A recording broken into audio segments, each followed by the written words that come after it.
Hello, everyone. Welcome to another Patreon Q&A for April. We've had lots of questions this month, some political, some Overwatch-based, some about some controversial characters. So we'll sort of tackle everything with no fear, and anything that gets us cancelled, we'll put on the cutting room floor.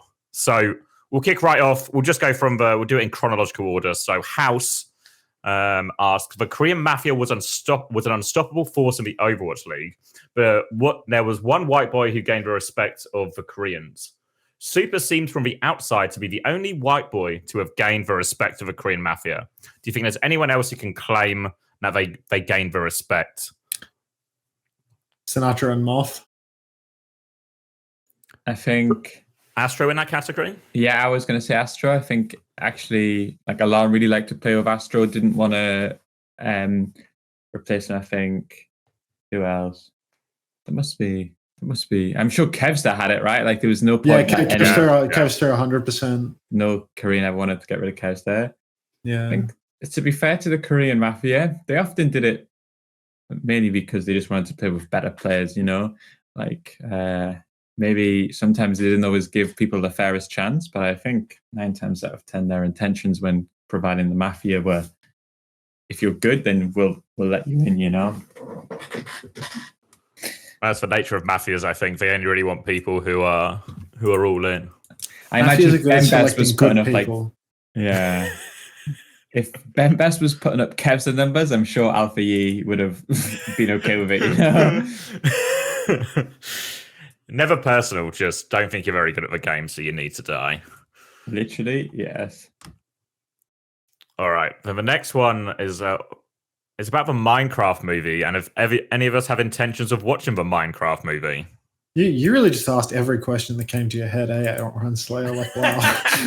just had a thought. Like, I might think that over the Uncoachable boys about this. I'll see what happens. I will not be watching the Minecraft I think movie. It's impossible that I watch it. I'm also going to be a no on that one.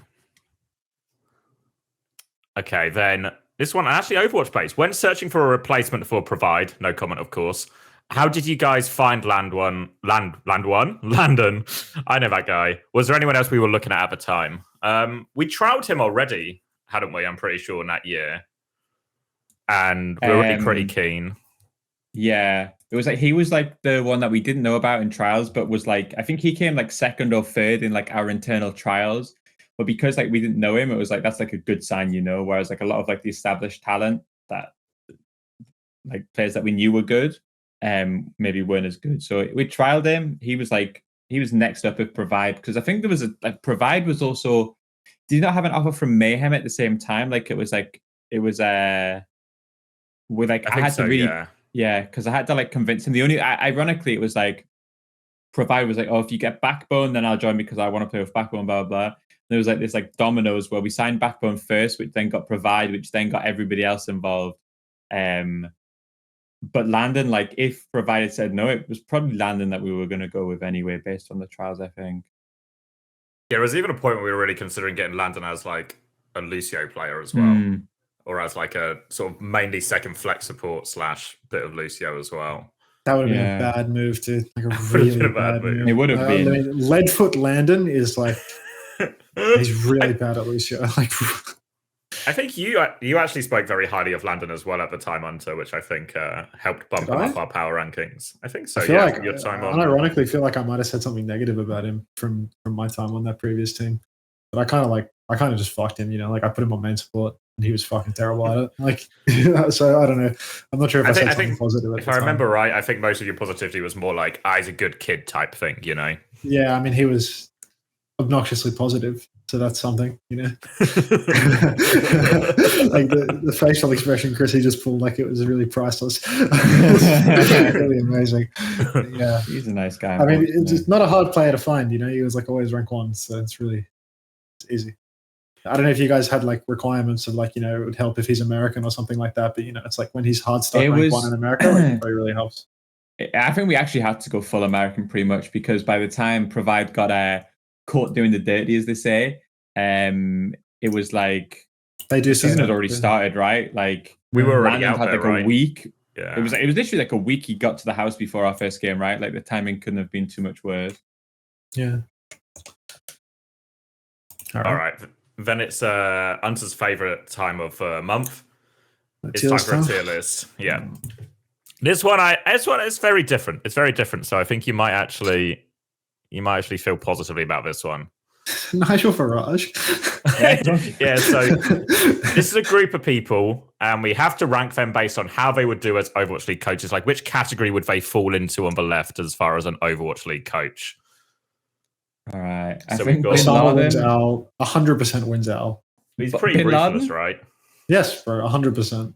Fuck, I was going to put him the opposite. I just didn't think he had the tactical. I think, yeah, The okay, tactics dude. work, Fucking like though. to see you fucking do as much. Like, I mean, like seriously. what Bin Laden was doing the Can you Lord's really- work. Can you argue with the results? I mean, no. he lost in the end, but I suppose he was like a massive underdog story, wasn't it, Bin Laden? Sean Miller. Oh, I don't know. I don't know. Like, what's the difference between Bodied by the Korean Mafia and Out of the League in a year? You know, like, Would they even get Just onto out- a let's mixed just team? I guess. stick him out of the league. yeah, Out of the Yeah. League. Yeah. Jimmy Carragher. Is that dad football coach. related? Yeah, Yeah. footballer. He's Yeah, a you dad got that. coach. Conor McGregor. I I think reckon he's also a bodied dad. by- I think No, I think he's bodied by also a Laurie- dad Mafia. coach, I reckon. He's got unlimited riz, doesn't he, Connor? But I think he's like abusive though. Like, I don't think he could channel Yeah, that could for be- success with someone other than himself. Laurie's a good shout then, maybe. Yeah. He would be. I thought Laurie for sure. I don't know. Piers Morgan, That's Yeah. Piers Morgan, yeah. Bodied by the Korean Mafia. Bodied. Yeah, there's no way he's. Yeah. Ugh. Trump wins Al. He's a Yeah, dad I coach. think but he Trump wins gets Al. up there for sure. 100% he wins And Al. by any means necessary. Is that Kanye? Yeah. That's Kanye. Also wins Al. Like, Oh, IMO. I feel like he would be the one who won like one of the earlier seasons of Overwatch. I don't know. I League, just where like. I just everything's, believe in like. I believe in visionaries. You know what I mean? And, like, I'm saying, I'm putting visionaries in tier 1. Basically, is that Mandela? Can we put him up in tier 1 as well? Wins Al. for sure. LeBron James. quite a selection of people winning Overwatch League so far. Yeah, I mean, like, we're not assessing them on their strategic genius. Like LeBron, a winner as well, probably wins There's Al. different ways to win. Yeah. Fuck. All of these guys The chose the dickhead wrong from The career Office? path, really. Yeah, What's that's his name? Michael Scott. Yeah. I don't know, like, Nah, he's bodied by the Korean Mafia. Bodied by the Bodied, Mafia, yeah. Yeah. Is that What what Bodied is that, Teresa? Yeah, she's fuck all. But maybe dad coach, mom coach, Yeah, she could. Yeah, Mum she coach? could be a solid Yeah. dad coach. Team mother for sure, right? Brian Griffin. Like, don't even put that. Don't even justify putting that on the tier list. Leave that at the bottom. Who's that? I mean, I think Apply. Apply was out of the That's league Apply. within 1 year, no? Like, Yeah, he already but out did of it. the Yeah, league. that was- The Queen Liz dead out of the league in a year. Oof. SVB. Football related. Oh, Who's yeah, the Roy football Keane. guy? He's Laurie for sure, like instant Yeah. Laurie. SVB. Out of the league in a year. Yeah. I think it's like I getting wanted Jane to put on him. your I team, wanted to you put know? him lower than like Nigel Farage because that would presumably like hard trigger him. Maybe we can like jiggle it around at the end so he's like directly below Nigel. Yeah. Tommy Wiseau, that Bodied by the Korean Mafia. Like, Was he the guy who he's not made a that The Room. movie? What was it called? I Yeah. don't know who he is. He's like the wrong kind of visionary though. Like, he didn't get much done. he's getting the wrong visions. Yeah. Who's That- this? Trotsky or something? I don't know. I literally have no idea who this person Is it? Trotsky. I think that's Trotsky. Fucking good shout, Hunter. Oh, Is it? I think Like- so. Yeah, I think so. yeah, Yeah. okay. I've just googled it I too. don't know. You guys got no hope on your fucking history license. I see vision. I see vision again. I feel like he could be a winner. You see, the thing is, it's like you might think like there's too many people in the wins our category, right? But it's like you're never going to see all those people in the top category in the same room. You know what I mean? It's like they are all making history in their own little slice of the world, right? It's like we're in a tiny little slice too. So like if you had that many history makers all in one place, like you'd need more seasons of Overwatch. It'd be so League, buddy. It would stacked. fuck a lot. Yeah. It would Yeah. be. I mean, the personalities would keep the league alive for sure. If Bin Laden and Trump were doing trash talk before the, before the season game. Forget Gator and Cass. It's Right, now this- Bin Laden and Trump. Honestly, this was The Undertaker, I think, because he's like an actor that plays childish fairy wrestling. Like I'd put him in the Bodied by the Korean Mafia section. Like, no way Yeah, the Koreans could body the Undertaker. He's like 6'8". He's at least Laurie. yeah, not physically, but like you know, Nah, like but the- the Undertaker would like destroy. Like he would, Yeah, he's at least Laurie. I'm not having Undertaker slander. Okay, dude. Pick your little fucking fake wrestler. Like. This is Neil Warnock. This would be a bodied by Korean Mafia one, I think, for sure. Yeah. I think Nigel Farage wins out. I genuinely, I would put Nigel high. So like wins out or dad coach for sure. Like one of the top I think two. stick him in tier 1. Yeah. Yeah. I don't know, dude. Like no, because I can't put him in the winning category, dude. Like I need him degraded. Because it's like, dude, that guy is doing like fivers. You know, he's doing like cameos, talking about big chungus now, dude. Like none of the people in tier 1 will ever have to fall off. Like yes, dude, you can literally watch Nigel Farage say Big Chungus was in electrical. Like, come on, bro. Like he's taking people's money for that. Like, is he really? He's not a winner. Wait, let me see. Yeah. He was on I'm a Celebrity. He did fucking well on it. Everyone was like, Nigel stocks. I think he's gonna run for Prime Minister soon. But yeah, he's on Cameo. He's on Cameo. And then Avril. I think Avril would get slaughtered by the Korean Mafia. Even though he fucking loves them so much. He would sign a load of Koreans. He would actually set himself up. He would sign a load of Koreans. Agreed. Agreed. Yeah. All right, good fucking tier list. This one was better than the other ones we've done. Yeah, this is like a good screenshot to post on Twitter, like out of context. like actually, this would be like a really, really good Patreon plug. Where it's like, if you want to sign up, this is our tier list, and then just don't explain any further. A bunch of people that committed war crimes in tier 1.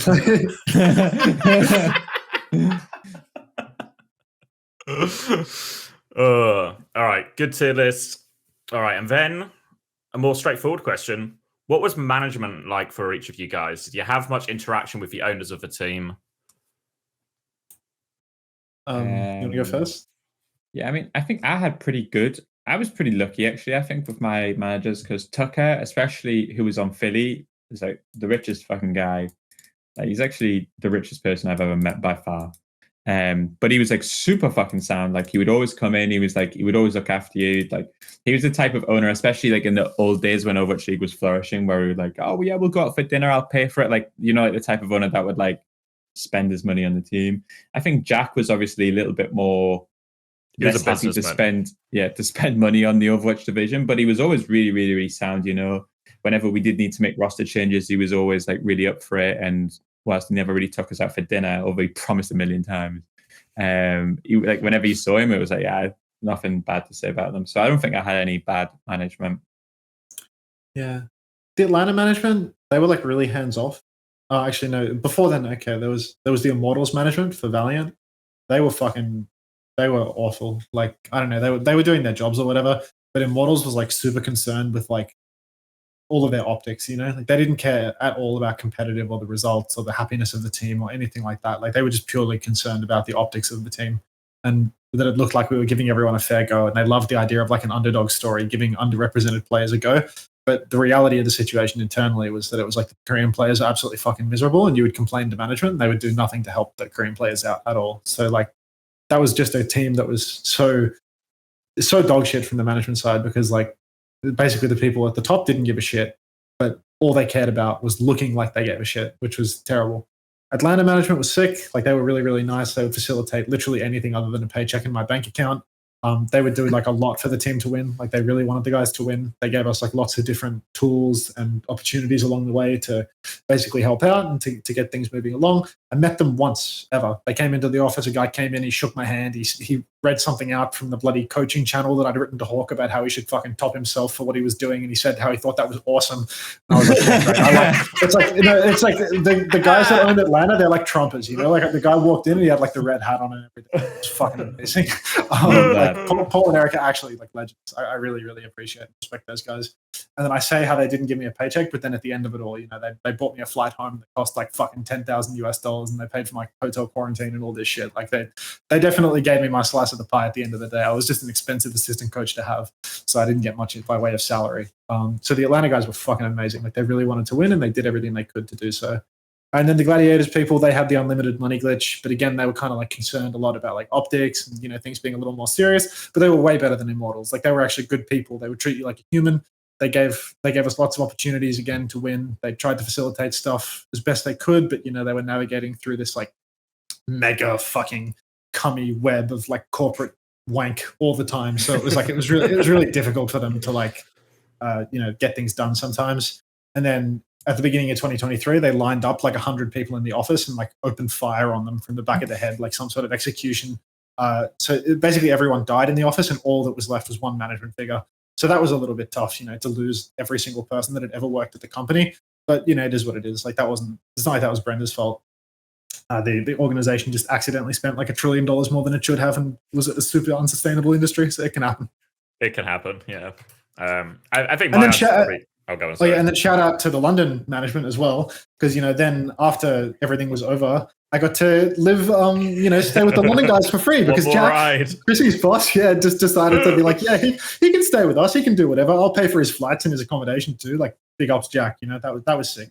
I really needed that. That was a time in my life where I very much needed to be around some people cool and supportive and stuff. And Jack just fucking clutched up for no reason whatsoever. So that was awesome. Yeah, actually, don't have a bad word to say about Jack. All the times I've spoken to him, really, the whole time, really. All 3 years, even the bad year. And then this one may be a bit more specific. What was Face like? Oh, I guess this is just for me. I think Face is very good. I think Face is very good. Like he was like really, really passionate about the game and like had quite a good understanding of the game. Like I'd say a deeper understanding than me. Probably like a more holistically good understanding than Smash. Maybe not like just on Dive, but like he had like a good holistic understanding of the game. He was a good coach, like he knew how to talk to like lots of different people and get things done and like try to diffuse conflict and stuff like that.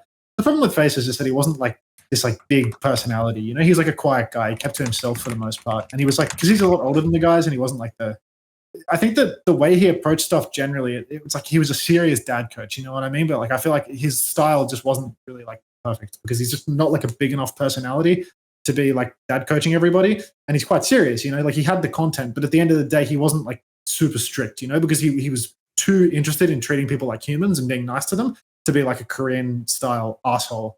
So I think he was just like a little bit, he tried to please too many people, you know what I mean? Like he wanted to be nice to everyone and respect everyone and be appreciative of everyone. But at the same time, he was like content focused and he didn't want to be a dad coach and he wanted to let Smash have his say.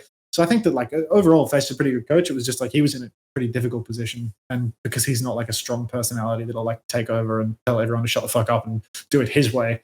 I think he and the team suffered to some extent just because of that. But I think he has like really good ideas about like talent and roster construction and stuff like that. I'm not even betting here. Like even though we cut Marvel in the middle of the year and stuff like that, like that, it can happen. It can happen. And like the Gladiators winding up with a bit of a fucking mid roster for 2023, that was like almost 0% his fault. Like the big issue, like the big fuck up there was picking fucking Yaki over Sugar Free. But like other than that, Face's hands were tied for like every single roster decision. Like there was just no choice whatsoever. And he had like good ideas for everything before that. It just nothing panned out because the org didn't make anything happen for us because they were too busy executing every single employee one by one. Cheers to that. Yeah, I like Face though. It was good. Yeah, I think went to Peru with him.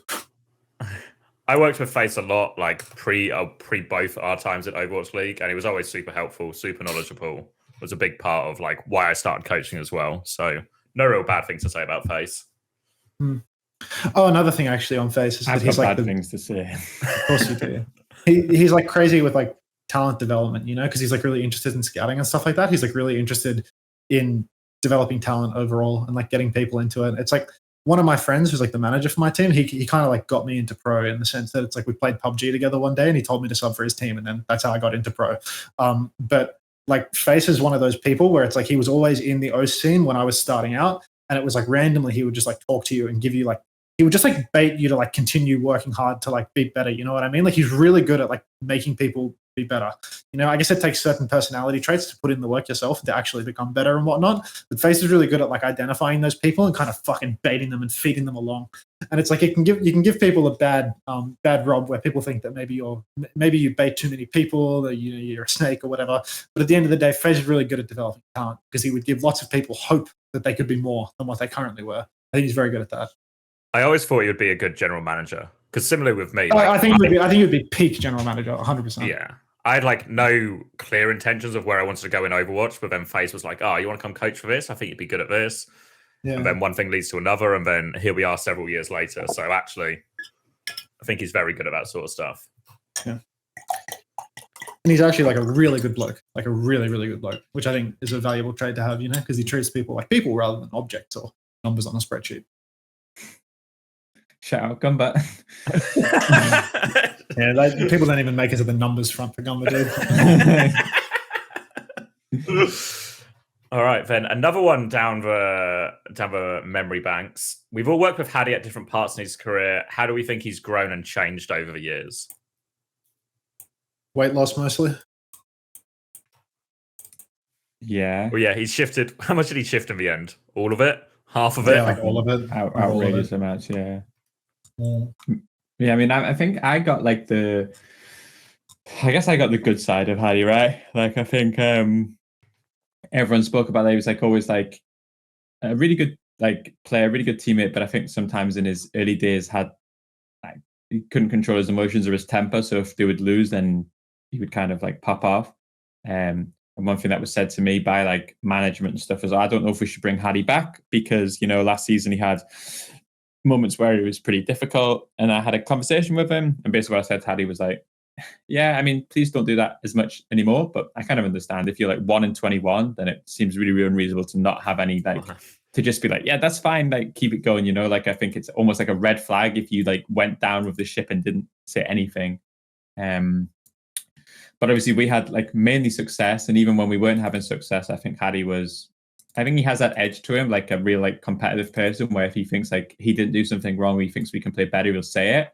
But I think overall, like, he's an immense leader, a really good player, and someone that I would like never consider replacing. I think he's always had that sort of edge of always trying to find a way to win or won't give up in these situations. I think probably the biggest change from like maybe the bad London season to the good London season was how that emotion and that, I don't know, call it like passion, I guess, was directed. I think I look at those last 2 years on London and the amount of time he spent with some of the other players, helping them in difficult situations. And even though he still maybe had to deal with like the strong emotions and all of this, he would redirect that all into fixing the team or improving the team or helping other people rather than just sort of having to be, I guess, stuck with the anger and the disappointment. Yeah, my experience with Hadi, basically just the good side from what Chris said, never ever lost with Hadi in the time that I worked with him. So yeah, never got to see the bad side because we just won every single match for the whole time I worked with him. That's pretty cool. That can help. It really helps. And this one kind of a little bit on the same one. Out of all the 2021 Spitfire players, which of them deserved another chance in the league the most? I think Hadi and Sparker did get another chance and deserved another chance. Mulfig is probably the other big one, who I think was actually super high talent. But that the nature of seasons like that is they can often be a career killer, both in terms of a player's motivation and also how they're perceived publicly as well. Like, I think Mulf only got 1 or 2 trials. Like, he got more trials in the 2021 season than he did in the 22 season. And obviously none of them worked out in 2022. So I think, yeah, he's the big one. He probably should have got another shot.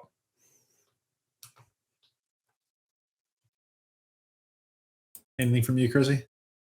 I literally don't know any of them. Only the ones that I gave a shot. Yeah, I reckon you reckon they're worth a shot there. Spark and Hadi good players. Yeah, from the outside looking in, I thought Molf was like a pretty high potential player. Had like the makings of being one of those like joded players, but at the same time, he wasn't like a super big talker, and like that's probably like a little bit difficult to go into like Overwatch 2 and be solo tank, and like you can't really talk. That's probably not a great trait to have, but he had like lots of skill because he could play heaps of tanks and he could play main tanks as well. He was good at learning stuff as well, which even yeah. I think he deserved a shot, but he probably didn't have it in him, to be honest. After that season, his mental wasn't like he's not iron mental like Hadi, Like I don't think he could thug it out for another year, even if he got the chance. Well, he did like the sort of esports classic of I'm going to retire and go to college and then go, college is shit, I'm back. Yeah, happens. All right. Then this next one's just for you, Hunter. Oh, what was your relationship with DePay like? You mentioned you two used to voice chat. Were you guys friends at one point? Oh, I don't know how to describe my relationship with DePay. It's like we went out a couple of times and like went drinking and stuff, and like Face invited us to something mutually. And we would like talk a little bit on Discord, you know, like even if coaches aren't like great friends, you'll find like, at least for Overwatch League, you know, even if coaches weren't like great friends, you'd find that every now and then you'd like sit down and have a discussion about something, you know, like post match or whatever. And with Deepe, it was like, you know, I always thought that like, he was like a pretty strong person, you know, like he had really strong opinions. And when we had like this big rivalry between Gladiators and Atlanta, it was always interesting, like post match, to kind of like poke the bear a little bit, you know, and like get him like talking about what he thought had gone wrong in the match and stuff like that. So like when I was like voice chatting with him or whatever, it was more like, you know, we'd be talking post match because he'd be messaging me being like, oh my God, I can't believe we lost again. And he'd be explaining to me how his team is better than mine. And it's like, oh, that's weird because we're the team that won. And then he'd boot up the screen share and show me how his team was better than mine as he showed me the fights that his team was losing. So that was always fun, to be honest. But like our friendship, you know, wasn't much of a friendship really, you know. It was like we would chat every now and then, you know. He's like an alright bloke, you know. He's like an acquaintance, maybe like a middle of the pack Overwatch League friend. I don't know how else to describe it, right? Like we didn't like hang out together. Tier list of as friends. Yeah, it's just like you know, like kind of competing against one another. We had a bit of a rivalry. We were happy to discuss stuff, happy to fucking chat shit back and forth, you know. He was someone that wouldn't take stuff like super personally or whatever. So it was like, it's always nice to have people like that around, you know, where you can like fucking have a bit of a back and forth, be like, oh fuck you, and like, you know, they don't care. So, you know, it's nice. And he's good to go out with. He's fun. And I'm pretty sure he's a really good coach too. But, you know, like, unlucky. He had space just fucking feeding his brains out. So it happens. All right, this one just for Chris, I guess, really. Asking if we'll ever get to see one of your slideshows publicly. Probably not. Probably not as exciting as you might think. It's like I feel like it's very they're all like quite in jokey. Yeah, like if I posted it, you'd be like, oh, I really shouldn't have put any hype on that, you know. It's like June, you know, too much hype, it doesn't deliver. You comparing your slideshows to Dune? Yeah. All right. Okay. This one's for all of us. What do your family and friends think of you being involved in esports? Do you get made fun of for telling grown men how to play a video game? For me, it's pretty positive now. Almost everybody I know, like, I feel like over time, it's like, I don't know if you had it, if you ever tell anyone you do, it's like, oh my God, like, I can't believe that they can do that. And it was always like, oh, my son would love to do that. And over time, more and more people are like, yeah, that's a fucking sick job, actually. When I first told my mum I was quitting uni to join Fusion and fly to America, she actually started to cry because she actually felt like I'd made like this like life-ending, like terrible decision to drop out of university and do a video game. But I think she's like super supportive now, obviously. I mean, I think maybe the nature of all three of us is we survived esports, whereas like for every one of us, there's like 5 people who also quit uni or dropped out and then just immediately got fucking canned and presumably regret it. But even my mum is like, yeah, this was like a good decision, and she kind of watches all the games and she's pretty good about it. I get almost the opposite. Like, there was definitely a bit, because especially like when I used to play like TF2 and stuff, and I was just doing it for free in my spare time, it was very much like, here's like a hobby I'm not going to actively bring up, so like at work or something. But as time has gone by, I think it's definitely like overwhelmingly positive now. Like now, if I'm fucking out with my friends, you can just see them itching to fucking bring it up in some way. And just be like, you'll never guess what this guy does. And then I have to do the whole I get that all the fucking time. It's so annoying. But all my friends are so excited to tell people about it because they know it's going to go down like it's a fucking like a conversation starter now, and they're going to be really interested in all of this. So I think actually now it's almost the other way, where people are super excited to hear about it or know someone who does this. Yeah, I just get negative on all fronts, to be honest. My family doesn't really, or my mom doesn't really approve of it or whatever. You know, she's concerned that my life is over. I think she might be onto something there. My friends just take the piss out of me for doing it still. Like, yeah, I don't know. They just tell me to get a fucking job every day. So like on both fronts, not super supportive. My old man used to be pretty supportive of it. He was like, this is cool and good on you and stuff like that. But you know, that's gone now. So not a lot of supportive figures with relation to esports nowadays. It was worse before though, to be honest. You know, like I'm like 5 years into it now. It was pretty bad at the start. At the start, it was like I used to like live with my mom and shit like that. So then it was like it was absolutely impossible for me. Like it was really, really every hard. day, just like. Well, it was like, you know, I just didn't have somewhere to live after a pretty short period of time once I decided that I was going to do that as a job. But, you know, it is what it is. Did it shift at all when you got like for? No, it was. I guess the hurricane like, job would have been like close. It was like worse. It was like worse during the hurricane times, actually. Like when it first started being a job, rather than like me playing in the tournaments and stuff. That's probably when it was like the worst, to be honest, because it was like I was asleep during the day a lot, and I was awake during the night a lot, and she didn't really fuck with that. But like even now, like, you know, being like 5 years into earning like pretty substantial amount of money doing the job and stuff, it hasn't really like shifted the perception at the end of the day. She just doesn't really like computers, so, you know, it can't be helped. Like whatever. Get her on like a Nintendo Switch or something. Maybe not. Like yeah, no, maybe it's a console. It's like one really good book or something. I don't know. Get her a good book on esports now. Yeah, no, it's doomed. There's no coming back from that. Then Dabitable, who's actually one of our bigger supporters, asked through each season who was the one player everyone wanted to play with, meaning if they got signed, anyone would join. Because I think there's always these situations in off season. There's like the domino play, you know, like if player X signs, the whole roster comes together. Probably like for every Kevster for like every Western year. For like every I remember there was a Sparkle year in season 3, right? Like that was like the big thing. Like whoever got Sparkle was basically just going to be able to sign the roster they wanted. I guess Proper was also that for season 5.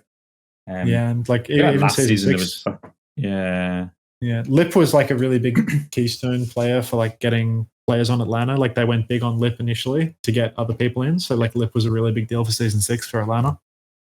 Who else? Like season 1 people, I have no clue. Yeah, it was like just season 1 was the most exciting, right? Like that was when it was like you heard all the rumors of the rosters, and some of the roster construction was fucking terrible. I didn't. But it was like people signed like whole teams. Even like what London did, they just signed like basically 2 teams and stuck them together, and a lot of teams started like that. Season 2. Fuck, I actually don't know. I don't know, because I can't really remember. A lot of the players who ended up being like the best players in season 2 were already on like they weren't big signings at the time. Striker, maybe? I don't know. I guess the runaway team was like the big one, but they were all together anyway, right? So it wasn't. Yeah. I mean, maybe just Violet for season 2. Yeah. Because I know he was a really hot property at the time. Like a lot of people wanted him. I don't know if everyone wanted to play with him though. Oh well. Then our question for each of us here. For Chris, what was KDG and 9K like, and what was the transition between the two like?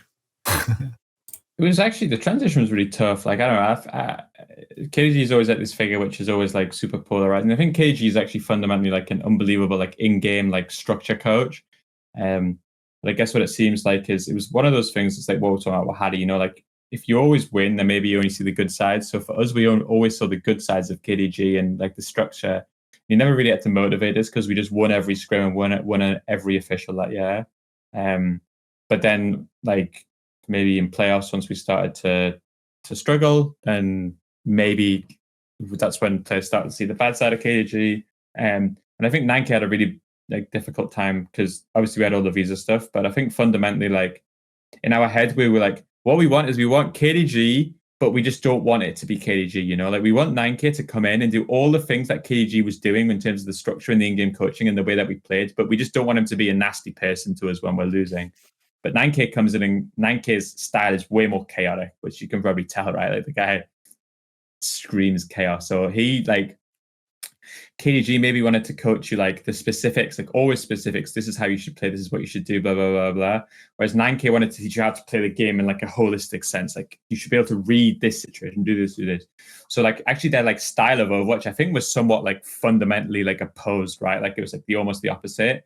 And for 9K, it was like, actually, there wasn't a worse team that he could come coach than like a previous KDG team that had success, because we just wanted to do it the KDG way. Or just tell me how to use my abilities, tell me where to play, tell me what to do, and I'll follow it along. Whereas Nike's like, no, you need to make your own decisions. So I think they're both probably good coaches, but I don't know. I'm super like, when it comes to like my experience with other coaches, like KDG is like by far the most effective that I've ever seen. But obviously, I feel like I am in a situation where me and like 3 other people share that opinion, and nobody else who's ever worked with him does. And then similar train of thought for you, Hunter. What was Brad like? Oren says he gives off a lot of dad coach vibes. I'd say more like general manager kind of vibes, to be honest. You know, like he would do like reviews and stuff like that, but I think like Brad would focus too much on like comp and stuff like that. He wouldn't think enough about like the intricacies of how to play comps. He would think too much about like anytime we would lose, it's like, oh, it's a comp issue, stuff like that. He would shift comp around way too much. I don't know. I don't think dad coach is quite the right way to describe Brad, because when I think of dad coaches, I think of people that were like really good speech makers and stuff like that. Whereas Brad was more like just some dude's dad that was on the team that wasn't making speeches. You know what I mean? Brad was a very good general manager. You know, he had like a pretty good eye for talent, good with roster construction, good with getting on the ball for stuff like that. But then like during the season, I think that like his strategic contributions weren't super high, but he also wasn't like a big morale booster. You know what I mean? He was just like, I don't know. I don't think it's accurate to describe him as a dad coach, really. Then for me, what was the 2021 London coaching staff like? There were a lot of coaches during the season. Were there too many cooks in the kitchen? Too many cooks without a cooking license. Too many cooks who didn't really have ideas. I don't know. So I guess like the go-to, I think Reprise was actually really good. I think if I compare like the start of the season we had and a lot of the things Reprise was saying compared to what Chris came in and said the next year, I think there's actually a big overlap in terms of how Reprise wanted to structure the team, the things he thought were important, the strengths we wanted to lean into. Like you look at some of those like preseason tournaments in 2021, and we're doing fucking weird Rhine shit with like Hadi and Kellex running around the map and all this stuff and like doing these splits. So I think there's actually a big overlap there, but I think we probably more fucked up with roster construction, just in terms of our roster really actually wasn't competitive for the most part. But I guess how the coaches were, I think Reprise was good, but then he also dipped super quickly on us as well, which is really hard to sort of reconcile with. He seemed like to have all these right things about positive mindset and all this, but then we lost one stage and then he left. So it didn't really fill us with positive guys. And it was one of those ones. I mean, to be fair, it could be like he saw the writing on the wall kind of early on, because he was like, I'm not sure I'm the right coach for this team. And it was like, well, Nobody okay. is. Yeah. And then Fisher came in, and I think, I mean, I get on with Fisher, but I think ultimately he didn't have like a big, clear idea of how he wanted to play. And then he tried to force an idea through that the team didn't agree with. And I think we've all had experiences with that ultimately, as much as you might be the coach or in charge, the players have to believe in the comp as well. So even if you think you are 100% right, if the players don't believe in the comp, it's just going to fall on its face. And I think we had lots of situations like that. So I don't think Fisher was necessarily a bad coach, or he didn't understand the game, or he wasn't smart about the game. But I think there was just a huge clash in like play style and ideology with some of like the bigger figures on the team, like Hadi and Molf. So it was just, as soon as Reprise left, it was just clash of heads all the time, and it was just a nightmare. So yeah, not good, I guess. Not good. And then this next one's gone down a slightly different path here for you, Chris. What was the moment you realized, wow, Koreans are twats? I don't know, actually. I think the Koreans, I actually fucking honestly love like the vast majority of Koreans that I worked under. So I'm not going to give you as good an answer as maybe you were hoping for with this question. I think a lot of the problems Koreans had was like they were young, so they didn't understand the importance of, if you have the majority of people within the team speaking your language and having your culture, that actually there's like an additional responsibility on you to include the Western guys. That's maybe something that we felt at times, was that like they were quite happy to go to their own room and just play their own games and do VOD review on their own. And I think that hurts the team culture. But I don't think that's like a Koreans are really shit. That's like a emotional IQ is like too young to understand like why what they're doing is actually like has like ramifications, and it's actually quite exhausting, especially if you're one of the Koreans that doesn't speak great English, to do everything in English for the good of the team. And yeah, so I don't think it's like a Korean thing. Like I imagine the same thing happens in Twisted Minds with like the Saudi players, or like in other teams where even like if there was like a French dominated team, I imagine that a lot of the stuff happens in French or whatever. But yeah, I think you hear it in lots of teams. If there's like a certain pool of players who speak the same language, sometimes it's just really easier to have a conversation in your own language to get through the information you want to. And obviously, we never run into that as we're all English speaking, so it's always the same thing. And then another one from Oren. He really gets every single cent worth of his subscription. Incredible, actually. He asks us, what do we call these? I feel like I just call them like ice lollies. Icy pole. Or Zupa Duper. What are they called? Like, it's the name of the brand. They're called like fruit pops or something. Is that not what they're called? Ice pop, maybe? Is it an ice pop? I would have gone ice lolly. I feel like I used to get these for like 10p from the post yeah, office. they're super cheap, but this isn't an ice lolly because like the ice lolly comes on a stick, but this is like a pop. I think that's what I would say, ice pop. Yeah, I would call this a Zupa Duper because that's the brand. But you know, icy pole maybe. Yeah, I think of an icy pole as being on a wooden stick. So. All right, we've got to the bottom of it. I feel like hopefully he got more enjoyment out of that than we did. Someone enjoyed that, I'm sure. Then another one from Oren saying, what do we think of PGE?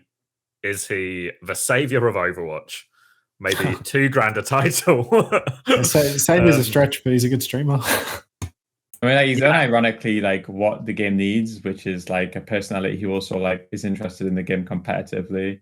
And he has all of the traits to be like that, like kind of like XQC-esque person, where it's a little bit spectrumy at times. Times.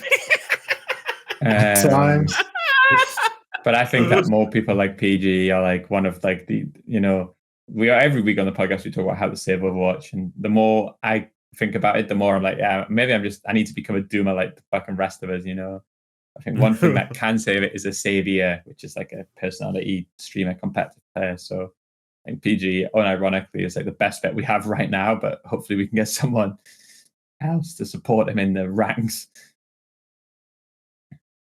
Yeah, well, I think that's what we want more players like that. Like, even if he's every video I post, every time it comes up, every time I might do an interview, it's actually just PG comments everywhere. And there's always one PG comment. Yeah, I mean, it's like the game used to have lots of these people, right? We had our XQCs and our Seagulls and stuff like that. Like the pros were kind of like overlapped. Like we had our Supers, Defran as well. Sinatra's, Defran. Like the game has actually had lots of people like this. It just doesn't have it anymore because the game's like dead. You know what I mean? Like there's just not that many people playing anymore. Like lots of these streamers, they don't play Overwatch as much, etc., etc. Like they've moved on to other games. They've stopped streaming, and like no one has like stepped up to take their place. PGE is like he's like your new generation savior, right? But he's gonna have to come in pretty fucking clutch to like step into the shoes of these former people, because I mean the game used to have like hundreds of thousands of viewers and now it's got 10k on Twitch, so like PG is like a 500 viewer streamer or something like that. He was on 1,000 for scrims yesterday, but I don't know if I could see him getting bigger and bigger. I don't watch the stream all the time.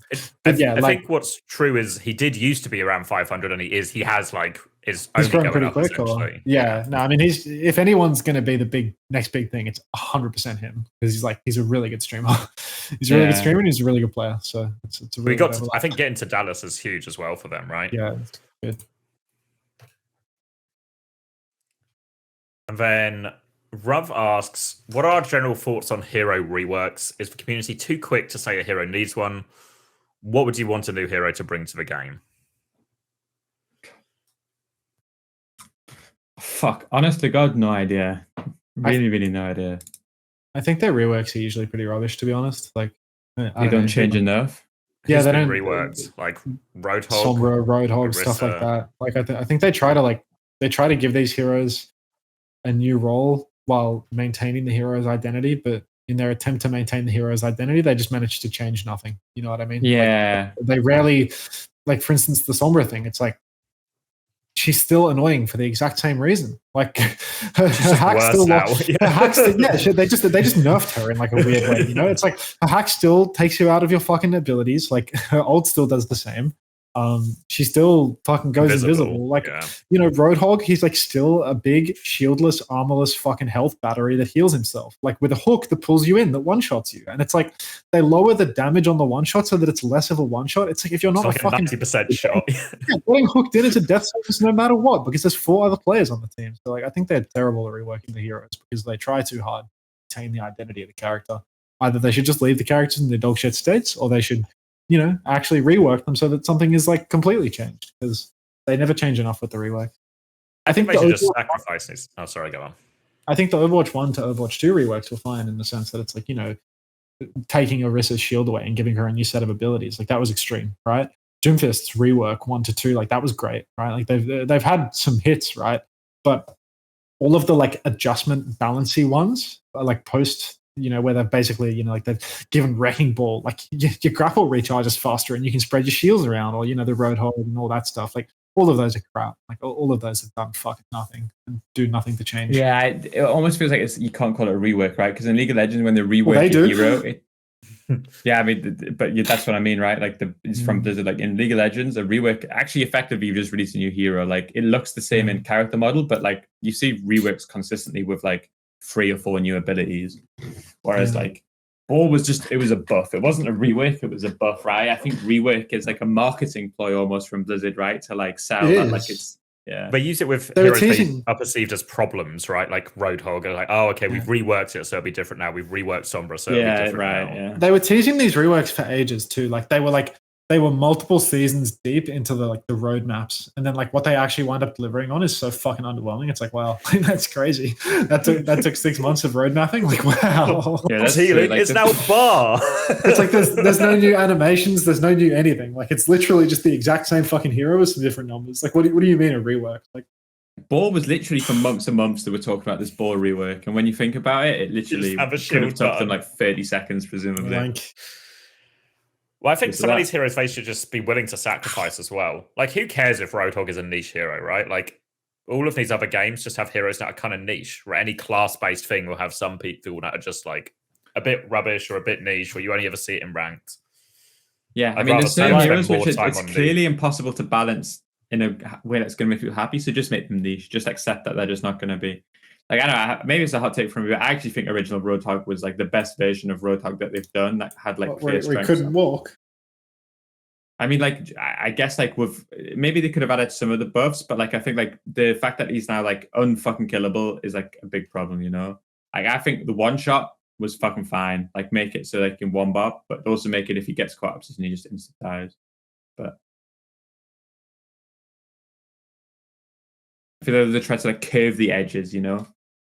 It's the same with Zen. Like, I think that people who say we should like nerf Discord and stuff, it's like, I think just fucking give him like an insane Discord, make the hero about Discord, but then also make it just like unbelievably easy to kill if like he's not peeled off. Classic glass cannon. Yeah. But it's like, oh, we won't make him do as much damage, but we'll make him easier to live. So he's like just a little bit more Soldier 76, but I kind of hate that.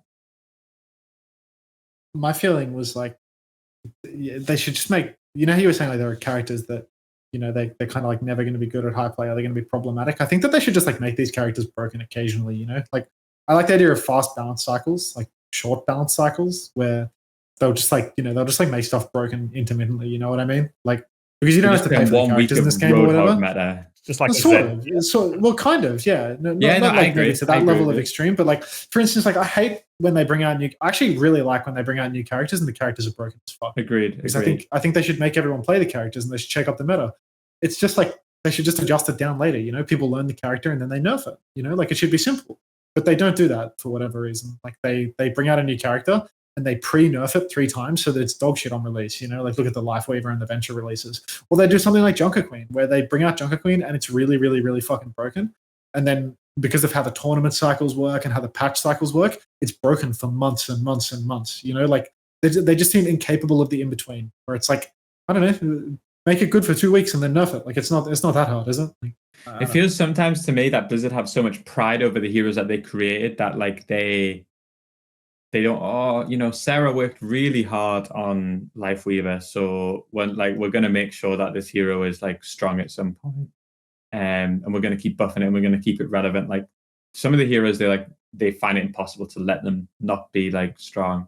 But I agree with Under. I think that like when Queen came out, like maybe Queen meta was like 5 weeks, and if there's a way to shorten that to 2 or 3, I fucking love like a new hero comes out really broken, everybody gets to see it.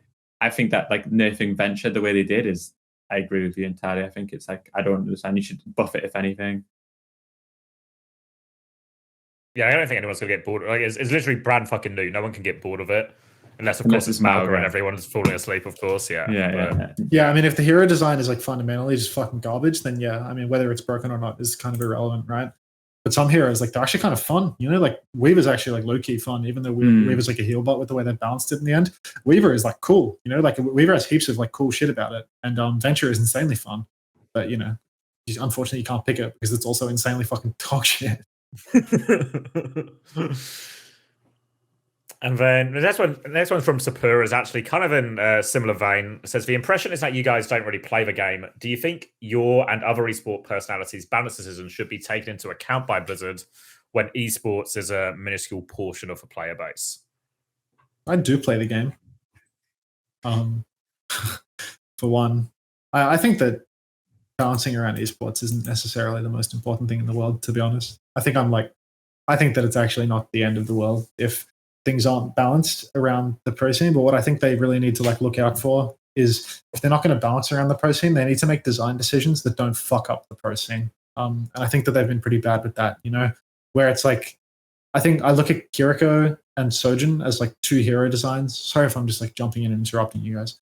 I think Kiriko and Sojin are both like hero designs where they just have like no idea how bad their designs are in terms of like the pros breaking them, because they're 2 really, really well designed heroes. But the idea that a headshot has a triple damage modifier is fucking brain dead, because if you put that in the hands of a bad player, it's going to be terrible at like 90% of ranks. And then you put that in the hands of like a certain skill player, and suddenly it's going to be the most broken thing in the world.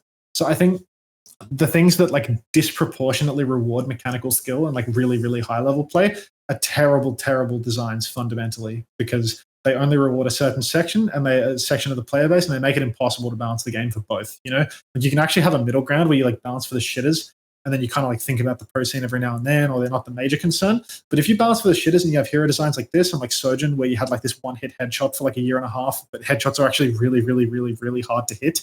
Like if you're a normal human, if you don't play video games for 16 hours a day, I think those sorts of design decisions are just like fundamentally terrible by the developer, because I feel like it just represents this misunderstanding where it's like they didn't need to make that the characteristic of the hero. Like they could have designed Sojin from the ground up to never hit crits. You know what I mean? Like, or like with Kiriko, they could have made it so that it doesn't have a triple headshot multiplier. It's just a regular 2x multiplier, and then they buff the base damage a little bit or something like that. So then you get a similar result. You'd have to tweak it a little bit, but at the end of the day, like disproportionately rewarding super high skill, I think is like a very big design problem that Blizzard continues to do with their designs. Yeah, I think Sojin especially was one where like once we reached that like playoff meta where the players were just so fucking good at Sojin, I think it was actually like the Sojin could do everything for the team. Like you could absolutely like to overcome a better Sojin player, you have to fucking do so many things right. Yeah, so I'm same page for sure.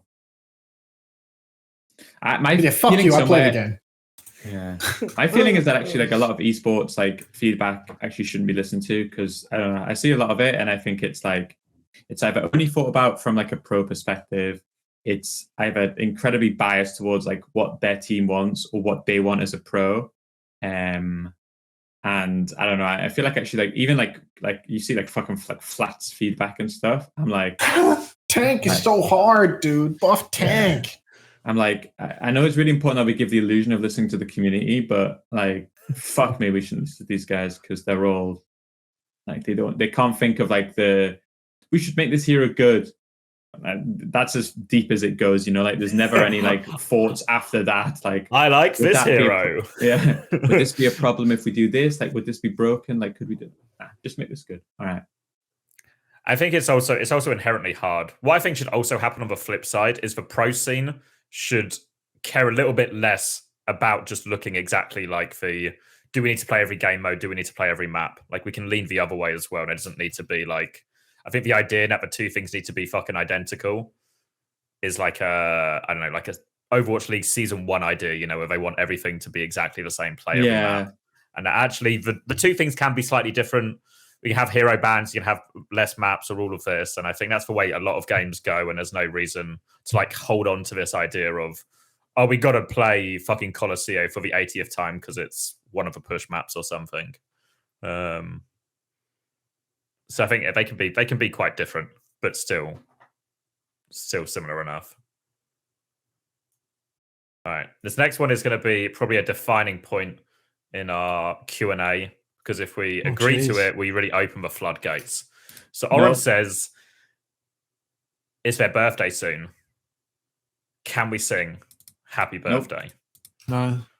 No? Okay, good. What color is his somewhat uncoachable? How much money is he giving us per month? Like $10. Yeah, get your money up, broke boy. Fucking try again. Yeah. Times it by 50, I'll sing whatever the fuck you want. 10 divided by 3. We'll do full karaoke requests if you can 50 exit. All right. Oren's got a simpler one. Who's your favorite Chinese player? Gushue. Leave. I'm going to go Gushue as well. Sucker for a Winston player. And then House asks, do you guys think that the newer condensed format for OWCS takes away some of the content that can be made or topics to be discussed, such as predictions, power rankings, individual match analysis? There's another question, but I'll ask that separately. It's like different enough. Yeah, I would say probably right. Like, I think the current format, until it gets to like these internationals, like it's really hard to make a power rankings of EU when it's like, yeah, there's only 3 teams who are like good here or whatever. I think that Overwatch League, there was more games to watch that were like closer. Like, I almost wish that like we had like the Uncoachable in the Overwatch era, because I think if I would stream in those, there would be a lot of stuff that I could do, you know. Whereas now I feel like I'm like, I don't know what the content I should do on stream apart from talk about Israel, Palestine or something. You know, it's like it's difficult to find the content. I would say as well, for someone who is trying to make content, the schedule is like, it's not even necessarily now it's condensed, because it's still like enough time, but the interesting stuff's really condensed. So all of a sudden, I might have a couple of weeks where there's not all too much to do, right? So I'll maybe do some of the power rankings videos just to sort of fill it. But I have to then do the power rankings videos before a patch, which is kind of stupid as well, like doesn't make them as valuable. But then once we get to that final week, I was like, oh, should I interview the players? 100% should interview the players. Oh, should I do power rankings? Good time to do power rankings. Oh, should I do match analysis of the previous group games so people can know what to expect for the actual game? Yeah, that would make loads of sense. Then the whole weekend happened, like Thursday to Sunday happens, and then there's loads of matches to watch. But then there's a fucking patch on the Tuesday that kills all the replay codes. So like, especially in this last stage 2, I was like, I actually have no idea how to make effective content out of it, because the replays last for such a small amount of time.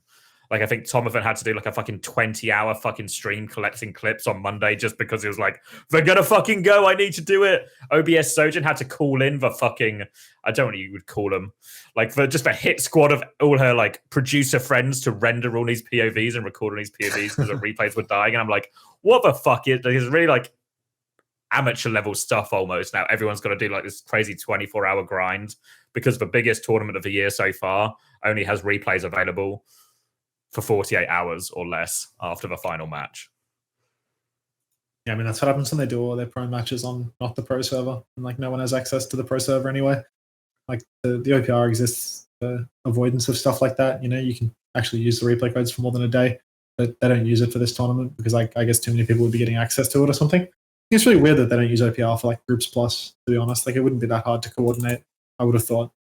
But, you know, OPR is just one of those things. I think I heard that it was being used for the LAN, but I was convinced that it just didn't exist anymore and got cut. I thought it was just a LAN client. I think like OPR isn't necessarily it's not OPR? Well, it's like, I think to me, what OPR is like a different version of the game, like a different patch or something. I think that this is just a LAN client because we're obviously not going to go to LAN and play online, right? Well, you say obviously, but like they've consistently done that at many different LANs. So fucking think again on that front. You know, like that's entirely possible. Well, not obviously. They're not going to do that.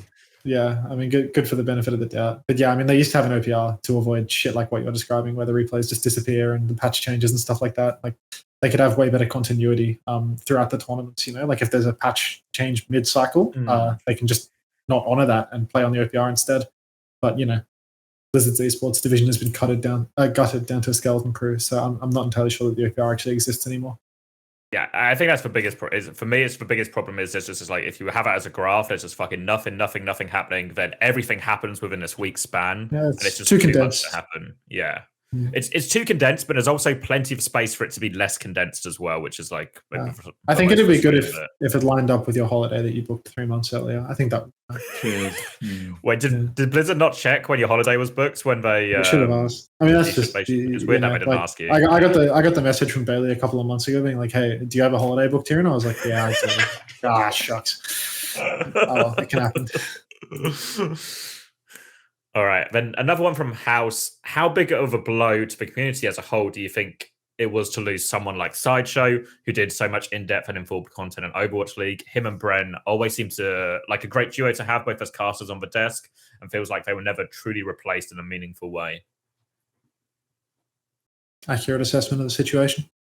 Yeah, I think everything that we criticize the like casters and desk for, I think Sideshow was the epitome of what we wanted. Like, I think sometimes I feel like Bren, I fucking love Bren, like a really, really nice guy, going out drinking with him stuff. But Bren also like is so good to have associated himself with Sideshow, you know, like the fact that like it's like Uber X, you know, Mr. X, actually, the fact that he's Uber's guy is just an unbelievable strategic career decision. But I feel like if I look at Sideshow, I look at someone who was really funny, really passionate about the game, was doing loads of streams, like analyzing everything, was like reviews, all regions, like contenders, everything. Like, was knowledgeable, tried hard, was funny, maybe needed a better haircut to be able to really make it to the big leagues. But actually, I would say that like if I could like copy and paste one person and make them the Overwatch, like it would be Sideshow. I think he was like everything. I think Bren was like an equal contributor, to be honest. I think that like maybe Bren had like no game IQ. Bren had like I think he's better now. Bren's better now in Valorant. I think he does a lot more like actual game review and stuff. And I just think that like you know, you say that like you know, because Sideshow was like obviously like the more analytical and the better understanding stuff. But like Bren's also funny as fuck. And like, they would do all these different segments that were like out of game stuff, where it's like Bren would be carrying just as hard, you know, like, and I think like, you know, it definitely wasn't just like one dude associating. You couldn't just like tack any random dude on with Sideshow and it would be as good, you know. Like I think Bren is fucking hysterical as well. Like there's actually, Bren is so. I think they're perfect. I think they're like a perfect duo, really. It was immediate as well. Like I was there. I was there at the inception. I was there when Bren first came onto the TF2 scene, and then like you just kind of the way TF2 casting would work is it's whoever just happened to be fucking available would be the person who would cast the match. So then like as soon as they got paired up, it was like immediate chemistry. Like it was so good. Bren was so funny, and Bren didn't have like high game IQ in TF2 either, really, but he was so likable that it just overshone. Like I remember the first time I met Bren. We were in, what was it called? Maybe Luton Airport. We were going to one of the dream hacks in Sweden. It's the first time I meet Bren, really excited. And he was like, we were both casting the event. He was like, do you want to do some prep on the plane? And I was like, oh, great. A 2-hour flight where we're just going to be nerdy and talk about the TF2 teams at this event. What a great nerdy experience we're going to be. We get on the plane. He whips out his notepad. I'm like, here we go. And he says, which players are on which team? And I'm like, I thought we were talking about like map specifics and like, how do you think this team's going to do this? And what if they do this? Which map will they pick? I thought we were going to get really into it. And I was like, oh, but he's also funny as fuck. Like literally not a bad word to say about Bren. And I think especially now in like Valorant, I really get the impression that he's putting in like a lot of work to improve in that game side of thing as well. But I mean, I think a lot of games have this, right? Whereas there's always just a handful of casters who become the casters for the game, right? Whether it's like an Artosis and Tasteless or a Day9 or whatever, or even in CSGO, like a Henry G and Sadakis for a while, or Anders and Semler. You're naming a lot of people that have had some against him now. It's like, God, I actually forget like just how many of the CS casters are just like, regions. yeah, he beats his wife. He's a racist. Look at those tweets about ethnic groups 1, 2, and 3. There's in the historical context that they were within. Yeah. So I think someone like Sideshow and Brent is like it's obviously like it's impossible to replace directly as well because it's so personality based. Yeah. All right. This next one is for all of us then. From Oren again, what is something that makes us irrationally angry? Nothing. I'm only rational. I only get angry about stuff that's rational. The woke left. For me, maybe this is what I feel like this is probably actually true for most people. It's just if computers don't work or like something's going wrong, so I lose my cool so quickly. That's the tipping point for me. Fair enough. And then Big Oren again, make an Overwatch League team of frauds. So I guess people who we feel maybe ultimately didn't deserve to be in the league, but got more time than they should. On Lucio, Repel on Flex Support, Hureg on DPS. Who else? Who else was like not miss scam? Yaki. Oh, yeah, fair enough. Tanks. Who are some fucking garbage tanks? Mag. Did Mag even really get a shot though? I always felt like Mag deserved a few more shots, you know? Yeah, no, and there was one honest European contenders team that was ready to give him that shot. One virtuous team ready to put it all on the line. Shout out to Virtue. It's my favorite thing to signal. Right. I know, really. I know, frauds are hard because it's like because there were plenty of teams of the Overwatch League that were just like not very good teams. But I don't know if you'd actually class them all as frauds. How many more do we have? There's actually quite a few. Should we speed run a little bit? Yeah, we're going to speed run. I was supposed to be somewhere at 8. It's already 8:01, so... Oh, fuck. All right. The game looks to be improving season by season. Do you guys think there's a chance Overwatch 2 becomes a bit of a No Man's Sky? Yes. No. Yes. Yeah, you would.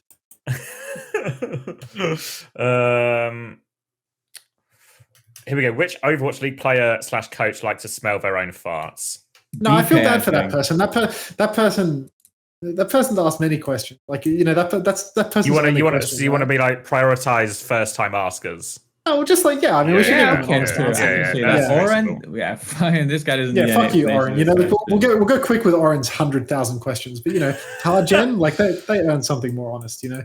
So I think that the game is like publicly like really unpopular. You know, it has like a super negative perception. If you ever see memes about the game, it's like always negative light. And it's not like a No Man's Sky where it released in a garbage state and then got worse and worse. I mean, they got better and better and better and better. You know, this game has been out for like fucking 7-8 years or something, right? And it started and it was mega popular and it has slowly trended downwards due to many development decisions, many like public decisions, like all sorts of different reasons as to why the game is asked now. And now the people running it, Blizzard Entertainment, it is a fucking hole of a developer. You know, it's a developer that is not going anywhere positive. You know, no good press, nothing positive really about the people that are running the ship at fucking Overwatch anymore. So I think that like the visionaries behind the game that came out that was incredibly revolutionary and really like inspired so many people to get on the game. Basically, everyone involved in that process is gone. It's just a bunch of new people, and the current direction of the company that runs the game is not great. You know, it's Activision Blizzard King, which is just like, you know, how can we fucking turn our game into a slot machine to make more money? So I don't think it's going to be like No Man's Sky for that reason. I don't know. I feel somewhere that like the player base is probably way more healthy than people admit, and I think that over time, I feel like the game's actually been pretty well looked after the last like 6 months to a year.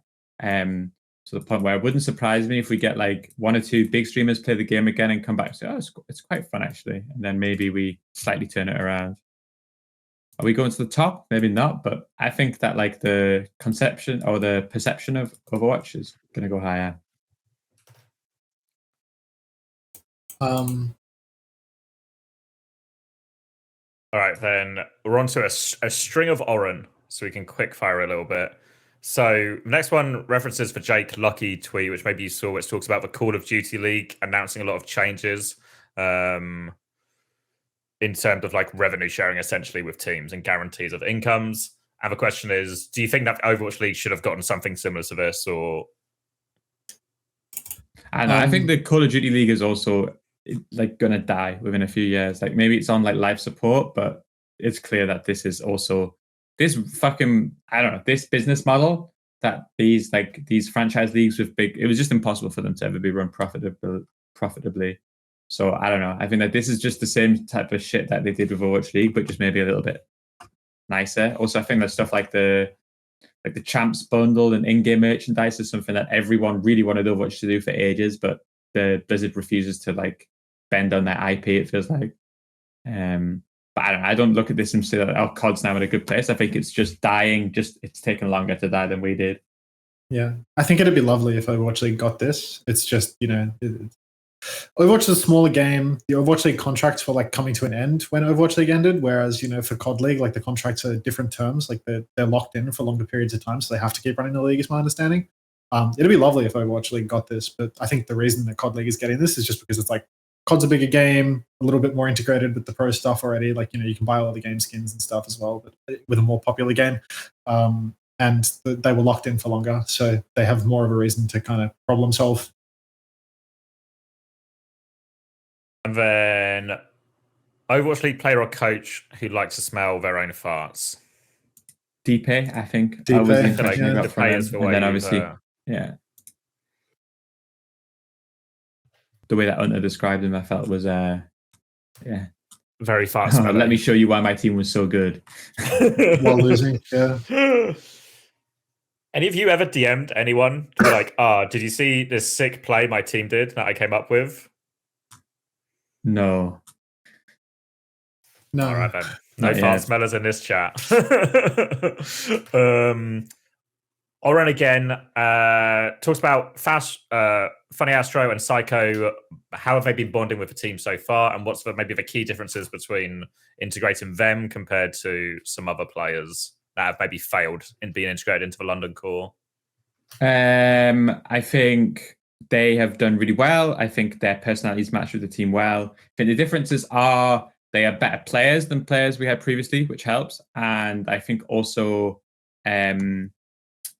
it's easier to fit into the team if we're the best team in the region, Like it's harder to come into a team and then lose scrims, whereas like if Lethal joined London now, there's probably a reality of which he would do better because we'd be winning. It's still like a 70-80% win rate as opposed to fucking 5%. All right. And then this one from Ennis. So a question about the sunk cost fallacy of getting a team to learn a new hero or learn a new comp. Where do you draw the line of it being worth it or a waste of time? Whether it's just like putting someone like Merit on Tracer, getting Landon to learn Anna, or you're off tank trying to learn Monkey. I think, I don't know, it really depends on the player. Like you draw the line differently with everyone, Some people, it's like you can just kind of see, like where they're at in their career, Are they at the point in the career where they're picking up lots of new things and they're learning a lot? How big is the gap between their skill on the hero and everyone else's skill on the hero? I assume that you're trying to like catch someone up to the average in this assumption. Like you're assuming that they're below average on the heroes. So you just need to make like an assessment, like how bad are they compared to everyone else? Is it like a young player that has a lot of scope for growth? Like if we put time into them, are they actually going to learn here? Or is it like some 24-year-old dude that doesn't play all that much ranked anymore, doesn't learn, is like stubborn, blah, blah, blah, blah. Like I think there's lots of factors to consider. Like as you get deeper into your Overwatch coaching career, you'll probably become more and more of an ageist because you think about like how, all the young players see all these new hero releases and pick them up and play them like gods. And all of the old players are like, they're just fucking trapped in time capsules of like, they're really only good at what they used to be good at, which is, what they were good at 5 years prior, and like nothing changes at all. I think there's a big difference as well between getting a player to learn a hero because you want them to play that hero as a counter to a composition rather than oh, I need like instead of saying monkey, it's like maybe if they're playing like a bat brig and you're like, actually, I really want to run Winston into this. Then if you put someone like Hawk on Winston into that, I feel less bad about that than I do if you go, all right, we're going to Dorado and Hawk's going to take the Winston mirror. All of a sudden, then I'm thinking, there's no way for Hawk to catch these big Winstons or any player really to catch these like established Winston players. But if you just want someone to learn a hero to play it against a composition it should inherently be very good at, I think that's like a way more reasonable or like a way more possible thing that's worth investing more time on. I think it just depends on like how hard are they going to carry in the comp, like how big is their margin for error, you know? Like you could put a lot of like shitty Ryan players on like a Rush Winston, like a Lucio Moira Winston kind of comp, and they could make it work, you know, because they understand like the general push-pull of like these Rush mirrors and these Lucio Moira matchups. But then you put them in on a Dorado or something like that, and they're just completely fucking hopeless because there's like so many so many specifics about the hero and the matchup that just doesn't translate whatsoever to their understanding of how to play other stuff. Not talking about Hattie there, by the way. I was talking about Gator, but you know. Like subtweeting Gator. It's the ultimate subtweet if you sub-mention him in a Patreon Q&A an hour in. Yeah. All How do right. players pick up new heroes? They play it in ranked a lot and play it in scrims a lot, especially in ranked though. A lot of it's a time thing, especially with the new heroes. Like if you see someone get better at a hero quicker, most of the time there's a pretty strong correlation to the time investment as well in that. Then from Oren, movie and TV shows we've been watching over the past month. Shogun, Fallout. Shogun, is Fallout good? Yeah. Fallout's good. You should watch Fallout, yeah. All right, I put it on the list. All right. When's the Fuji episode dropping? What did you watch, X? Run it back. I watched Godzilla -1. I actually watched Fallout as well, good. which I feel like everyone. Godzilla -1 was really good. If you want to watch a film, go watch Godzilla -1. Sorry, man. The Suji episode, I don't know. Probably not. Probably not anytime on the soon. List of our priorities. I'm not sure you would want to come on either, but we'll see. Are you guys treadheads? Fuck it. It sounds funny. I'm a treadhead. Yeah, I think he's on a French franchise though, so I kind of have to like undo the tread. Yeah, I take it back. He's doing well. He's improving every week, so I'm a treadhead. Go tread. And then the Maryville coaching job, I guess for both of you, is it full time? Does it pay like a real job? And how did you find the experience? It's a part-time job. Pays like a part-time job. Yeah, my salary was higher at Maryville than it is at SSG, but I figured there's a high upside for prize pool at SSG, which thankfully, as of recently, has been realized. My salary is higher than Chris's, but he's going to Dallas and has earned more in prize money now. Yeah. And then, what was it like hanging out with Patty again?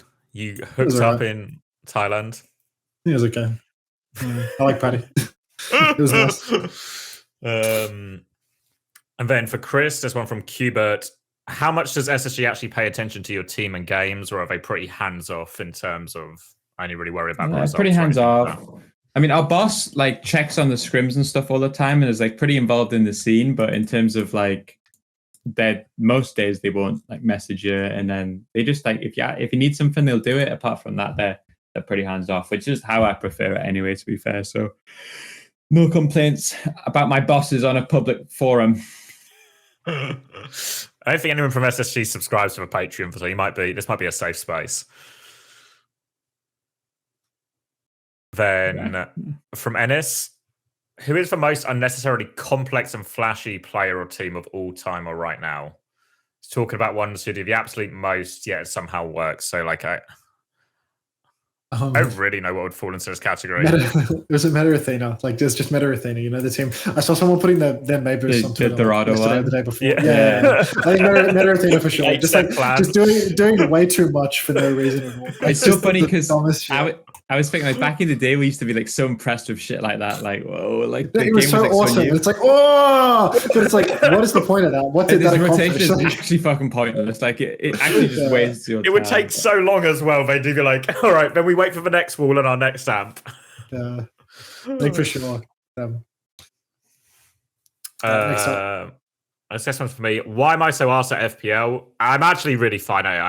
I'm just unlucky. Cuba then asks, what are the expectations they set out for your team? Are there any bonuses or anything for reaching certain goals? This was actually a follow-on from the SSG Yeah, one. I mean, they pretty much just want us to qualify for the LANs and for the World Cup. I think that was like I think they tried to sign the most competitive Western team they could, which I'm hoping that they probably did. I think they've done all right, yeah. And yeah, I think they just want us to qualify for the events and then get as much esports World Cup points as possible for them. Then, this one might be a long one. If you guys had to make a 5-man team from the EU region by taking one player from each region, who do you take and why? And then do the other regions. 15. Jeez. 15. Fuck. I can't do it. I don't know all the players. Quartz, Kev, Tread, Landon, and the Lucio player. That sounded like a great 4. And then Crispy, 5. Crispy's on TM. Crispy's on TM, but fuck it. Oh, fuck it. No, we recorded this before Crispy went to TM. Yeah, Crispy's still next to That's actually, as far as we're concerned, we're recording this. We've just given you the exclusive news of Crispy joining TM on this Q&A.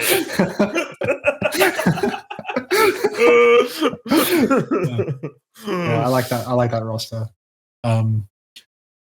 What about fucking NA? We're doing all the regions. Someone. Yeah. Pelican. Someone. Pelican. Seeker. Seeker. Seeker's a good shout because you get to do one of the Cumlo teams. Then Cal and a Lucio player. Maple? Wait, he's on. No, he's on Timeless T. It works. Juby. Right, I'd take Juby. I'd take Juby over Maple for sure. Yeah, I feel like shoot it. Yeah, send it. Either works. Yeah. Easy. Send it. And then Yeah. Korea. Fuck. Don't know. Korea. Just I don't know. They're all really good. Like fuck it. You can figure something out, dude. Like, I don't know. Just take one player from those top 4 teams and then take Zest or something from fucking Runaway, and you're probably fine. Yeah, no, that'll do. All right. And then, have we ever entertained the idea of doing content with a Korean translator or interviewing Korean coaches like Rush or something? Obviously, it would have to be a bit more formal and structured, but anything we're ever willing to explore. CBA. Yeah, and I think a lot of honestly, it's the same as the pro listening to feedback. I think, no offense to you guys, but listening to your feedback, I think sometimes is fucking stupid because I think we see we should get like X on the podcast, but like I think one thing that we've done a decent job, not always perfect because we had Shockwave and Rack Attack on us, but I think that we like have a good sense for like who we should put on the podcast that isn't like, oh, I really want to hear like what Rush would say. But it's like, no, you actually don't, you know? You don't want to hear someone who can't speak English and doesn't understand the questions. You prefer to have someone who's like fluent in the language, even if their like perspective isn't as interesting. So I know like the Korean Uncoachable like gets a lot of gas on Reddit, but I'm guessing like that their actual viewer count from the West obviously must be just like, it's not actually like an entertaining product. And I think that as much as like we worship the Korean players and they're really good, I don't think that they are necessarily what makes like the most enjoyable product in these situations. So, well, I feel like as well, if you watch the Korean one, is probably really entertaining if you are Korean. Like even when I'm reading some of the translations, and he's like, "Oh, some of the bits are really hard because they're just talking in slang and talking quite fast and talking over each other." And I was like, "Well, yeah, that's what happens when that's what we do." That's what happens when you get people who all speak the same language natively, and they can have these sort of quick exchanges and funny jokes that maybe only work in the specific language. I think as soon as you introduce someone like that, like I think the 9K episode is the best example because people were so much, you should get a Korean on. You guys hate fucking Koreans. Get the Korean on. And then the episode performed under average. And I was like, all of a sudden, everyone wants to listen to these Korean players. But like, I think people hear it a little bit. Like, you know, when they do the comms listening on Toronto, and it's like, this is what it's really like to comment a mixed team. You know what I mean? Like, it's actually really hard and you have to get used to it. Like, I remember my first experiences with Koreans, like when we went to some of the lands.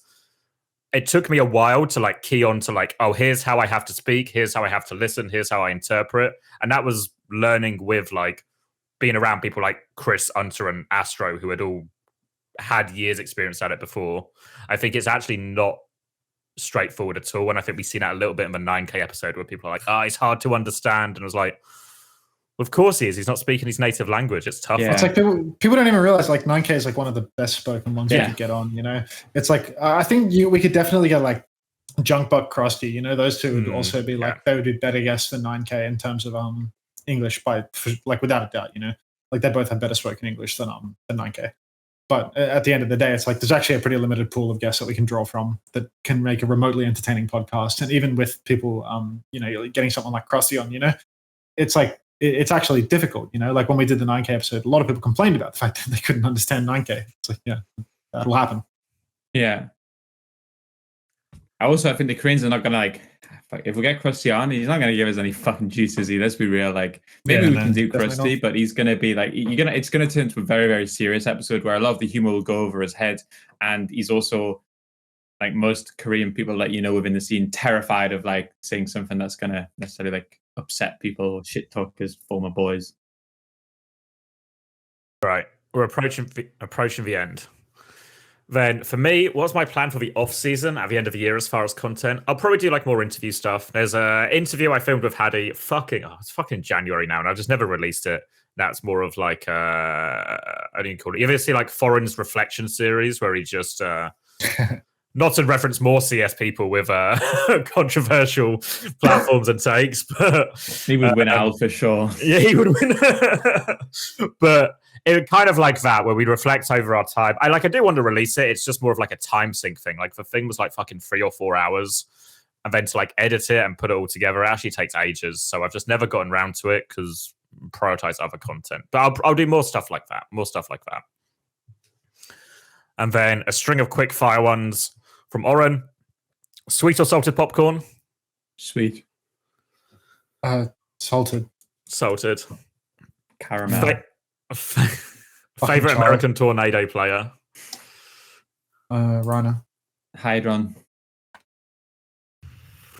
UV. What? UV? What do you mean? Hey. Literally had like one conversation with Ryder in my life. The dishcloth. Fucking sick selection, bro.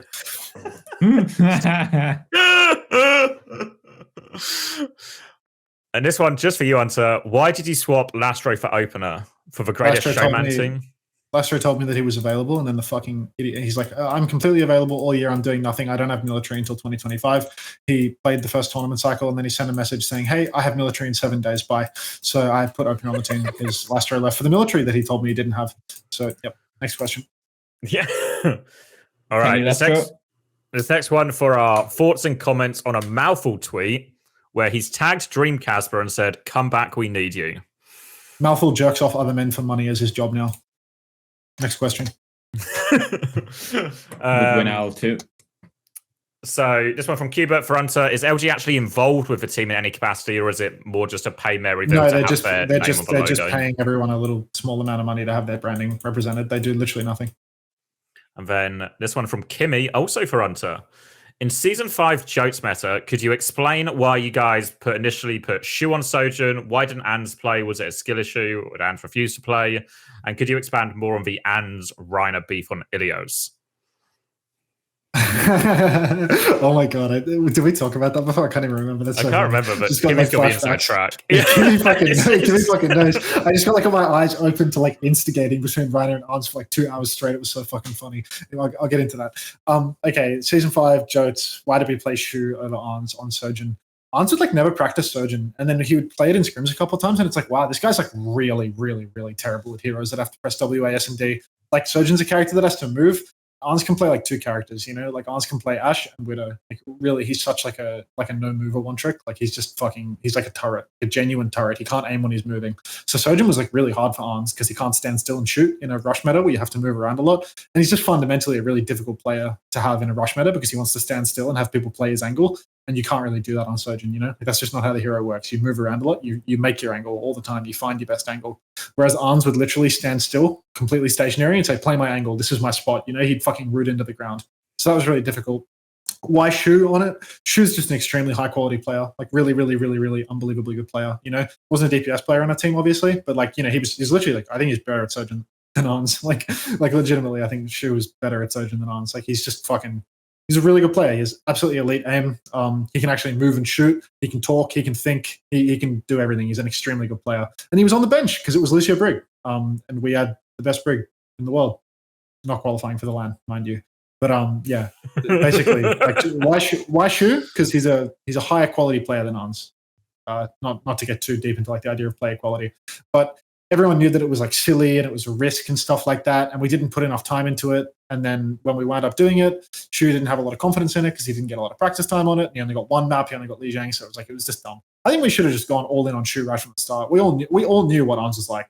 We all knew what Ons was like. And we all knew that fucking Sojin was like probably the better like end game pick for the matchup. Like we knew that Ashe was a problem because he couldn't fucking move in a rush meta. So like we probably should have just gone all in on Shu from the start. As soon as we knew we were going to go Lucio Brig all the time, just put Shu in on Sojin. But we didn't do that. We gave him one map and we gave him like 3 scrims worth of practice and then played him in the match, and it didn't do fantastically. But maybe if he got 2.5 weeks of practice, he would have done better. What about the Arns Rhino beef on Ilios? It was map 5 versus Dallas or Houston. I think it was Dallas. And Arns was playing an angle and Rhino was playing an angle. Rhino was holding forward and wanted to fight into them fast with the ults. He wanted to force the ult exchange early because I think we had 5 ults and they had 3 and they had to touch. So he wanted to fight forward and push into them and just start brawling them really early to force all of their ults out at the start. Whereas Arns, being Arns, was playing at the back of the map saying, play my angle, play my angle, play my angle. And they were just arguing with each other in the office post-match after we'd lost because Rhino was playing forward and Arns was playing back, and neither of them were capable of adjusting to the other guy's play style, So Rhino's forward and saying, fight up, fight up, fight up. And Arns is back saying, oh, play my angle, play my angle. And then afterwards they clash at the end and just call each other retards over and over again. And I'm just standing in the middle fucking baiting them on, being like, yeah, but if you did this, it would have worked. Oh, yeah, but if you did this, it would have worked. So I'm just fucking like the peanut gallery fucking baiting them on to try and reach a resolution somewhere where they come to realize that either person's plan could work if they just played to it. But at the end of the day, it was really hard for Arns to defend himself because he's an idiot and he threw his bob in the hole. So those are 2 things that really don't help your case. Undermine. If yeah, you're really just bob into the whole angle. Yeah, it was like I think he bobbed 3 times on well, and like all 3 times he just did it in this exact same spot on the edge where Hanbin just knifed it straight into the hole because it was on the edge. And I think anyone that had perhaps a little bit more function up top would think maybe versus the character that next can time move really easily. I won't put my bob on the edge. But like I said, Arns is good for standing still and shooting really good, not for thinking really good. So is what it is. What were they arguing about for an hour? Just literally everything. Just like, why they should have been forward, why they should have been back, the virtues of bobbing into the hole, why Reiner is a retard in Arns' words, just the usual. Thanks so much, love. I hope you die. Oh, thank you. I hope you die too. Actually, yeah, it's been a while since been a while. Have a Kimmy head. Let's go, dude. Thank you. Well played, Kimmy. Yeah. Thanks, Kimmy. I'm gonna give them a heart. And then 2 more. This one from Oren. Who is the least adjusted to society player you've ever coached?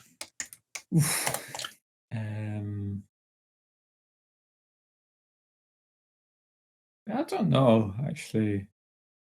Yeah, I would just like a harsh one to do, but I actually don't know. I feel like plenty of them are going to struggle once they have to do real stuff. Yeah, Yaki was pretty bad. Just no fucking clue about anything. Disgusting, dirty apartment. Nothing. 4 years in America, nothing to show for it. Just a pile of trash in his house. Yeah, Hisu was pretty bad, but I feel like Hisu will be all right now. He's a bit older now, but I'm not sure. Yeah. I don't think any of the London players were that bad. Like Sauna was probably the biggest client, but he was always actively trying to live life. He just wasn't very good at cooking it. For himself, Like exactly. So yeah, it's not really like. I think he will. He's just a kid, right? He's just like going through the learning progress. So I actually don't think. I think it will work out all right for Sauna. Like he might still always be a client, but he'll be a functional in society client. I gotta go. This has gone over time. Yeah. Thanks for questioning. Chris, anyway, answering. Shout out to Johnny. Shout out to Johnny. I'm sure you're not watching this. Yeah, of course. The last one, Chris, is your thoughts on the fall of the Soviet Union. Don't know. I actually don't know much about it. I know I watch there's a YouTuber I watch. I don't know if you've seen him. He's also bald and British, called Bald and Bankrupt, and he goes around. He loves all of these like to go to like all of the weirdest places in the world. And one thing that's really unanimous from a lot of these countries that he goes to, like fucking like Uzbekistan or like the fucking countries around Russia, is like they're also life was so much better in the Soviet Union. But I suspect I'm missing some sort of like actual mass atrocity that the Soviet Union was committing that makes defending it like a really bad position. But I'm actually not sure what they did. Like I'm sure they had like a Holocaust level, like the fucking gulags or something, but I don't know. So it's probably bad, but which might surprise you with me. I'm not that educated on the topic. I feel like with all these things, the difference country to country in terms of how much you're educated about certain wars depends entirely on whether or not the country you live in was involved in the war. Yeah. So if you were to ask me or Chris about World War II, we're probably way more informed than we would be about any sort of conflict in Asia or any conflict in Eastern Europe or the Soviet Union, for example. So no hot takes on the Soviet Union for right now. Sorry, guys. Sorry. Ask me again next month. You're gonna do the research. I'll do it. I'll go on stream today. I'll do some fucking Soviet research. All right then. I think that does it. All right. And we'll see you again next month for more of the same questions. So if you do have any questions, submit them in. You know how to stick them. As you can see, we'll answer pretty much anything with varying degrees of competence and enthusiasm, but we'll answer everything.